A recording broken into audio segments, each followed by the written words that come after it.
دل میں کبھی کسی کی کوئی برائی نہ آنے دے وہاں، کیونکہ جو باہر سے آئے ہوئے وہ رسول اللہ اور اللہ کے مہمان ہیں،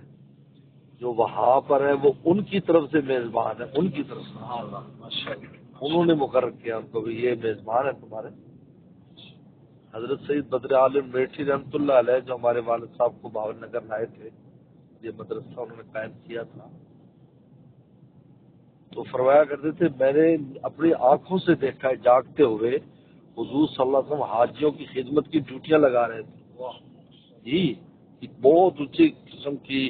نسبت رکھتے تھے اور خود بھی سید تھے،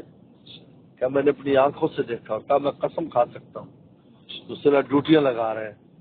یعنی ان لوگوں کی جو موجود ہے، چلو یہ کرو وہ کرو، ان کے دل میں بس بات آ رہی ہے، ان کو ایسے نہیں آرڈر آ رہے ہیں، لیکن وہ فوراً بھاگا جا رہا ہے، ہاں وہ کر لے وہ جی اچھی جی مولوی جی سب اچھا اچھا، چلو ان کے لیے روٹی پکاؤ جی، یہ لے کے جاؤ جی، فروٹ لے کے جاؤ جی، یہ کہا کہ آپ ڈیوٹیاں لگا رہے ہیں، میں نے خود دیکھا۔ اور مفتی منیر کے ساتھ تو قصہ پیش آیا، مفتی منیر جو حضور صلی اللہ علیہ وسلم کا آپ انشاءاللہ وہ حاضری دیں گے، تو جدھر قدمین مبارک ہیں اس طرف پہلے جگہ بیٹھنے کی اجازت ہوتی تھی، تو لوگ قدموں کی طرف منہ کر کے نا جی صلاۃ السلام پیش کرتے رہتے تھے، تو افطار کا وقت تھا اور دسترخوان لگ گئے، اب مفتی منیر بھی ادھر منہ کر کے بیٹھا ہے، تو ایک آدمی جو نا وہ اس میں زیادہ عرب لوگ بیٹھے تھے، تو ایک آدمی وہ بھی عرب تھا، تو وہ خاص قسم کا ایک شوربہ بناتے ہیں لوگ یہ افطار کے وقت، وہ خاص شوربہ بس عربوں کے آگے رکھ رہا تھا، وہ پیالے میں ڈال کر صرف عربوں کے آگے، اور جو باہر سے آئے ہوئے تھے وہ دو چار بندے تھے، باقی سب مقامی عرب تھے، مفتی منیر بھی بیٹھتے، مفتی منیر کو نیند آ گئی بیٹھے بیٹھے نا، جیسے روزے میں تھک جاتا ہے، تو ایسے کر کے اس کو نیند آئی، تو حضور صلی اللہ علیہ وسلم کو دیکھا کہ آپ نے اس آدمی سے فرمایا بھائی ان کے سامنے پیالہ رکھو، مفتی منیر کے سامنے ان کے سامنے پیالہ رکھو،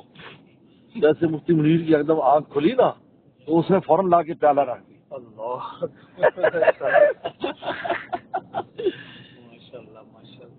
سید بدر عالم بیٹھی، تو جو بیٹھتے گئے ہیں جیسے میں اور آپ، ہم تو مہمان ہیں، تو مہمان تو سارے قابل قدر ہیں کوئی بھی ہو، اور جو موجود ہیں وہ ان کی طرف سے مقرر ہیں ڈیوٹی پر،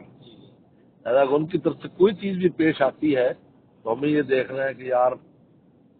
ہم کن کی نسبت سے یہ لوگ ہیں، کن کی نسبت سے ہم لوگ ہیں۔ میرے شیخ فرماتے تھے بس دو ہی گر ہیں سفر کے مبارک میں، آنکھ کی بات کرو،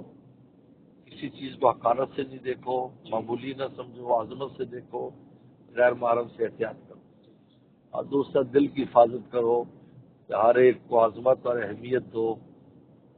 اگر کوئی کسی طرح بھی انسان نظر آئے تو یار یہ اللہ رسول کا مہمان ہے بھائی، اور مہمان جو ہے نا بادشاہ اگر کسی معمولی آدمی کو بلا لے تو اس وقت وہ بھی وی آئی پی ہوتا ہے جب اس کا مہمان ہے۔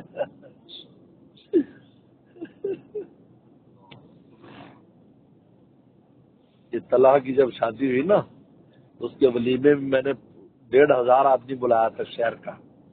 باہر سے بھی ساتھی آئے تو 1,500 مقامی بھی تھا، ان میں ریڑھی چلانے والے بھی تھے، ان میں دوسری معمولی کاموں والے جو ہمارے اڑوس پڑوس میں تھے، سب کو میں نے دعوت دی تھی، اور منسٹر بھی آئے ہوئے تھے، ایم پی اے بھی آئے ہوئے تھے، ذمہ دار بھی، خان صاحبان بھی، بڑے چھوٹے، تو سب اکٹھے بیٹھے تھے۔ اب کسی کے نہیں تھے کہ یار یہ ریڈی والا ہے تو ایم پی وزیر کے ساتھ بیٹھا ہے، کیونکہ وہ اس نے دیکھنا بھی مولانا کے مہمان ہیں سارے۔ تو میں اس میں سوچتا تھا کہ ہم تو ایک اللہ کے صرف بندے ہیں، اس پر یہ اہمیت ہے، تو اللہ رسول کے جو مہمان ان کی کیا اہمیت ہے؟ تو دیکھو بڑھتی جا رہی ہے نا، کیا چیز گر رہی ہے، اللہ نام فرمائے، جو بڑا سخت موسم، پہلے کبھی ایسا نہیں ہوا اس دفعہ جیسے ہو رہا ہے نا۔